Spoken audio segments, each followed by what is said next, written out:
போச்சே காரணம் யார் சொல்லம்மா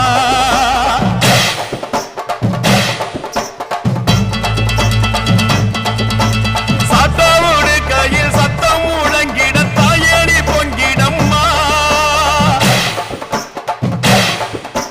சாத்தாவோடு கையில் சத்தம் முழங்கிட தாயணி பொங்கிடம்மா சூளக்காளியே அத்தா தாயே சூளக்காளியே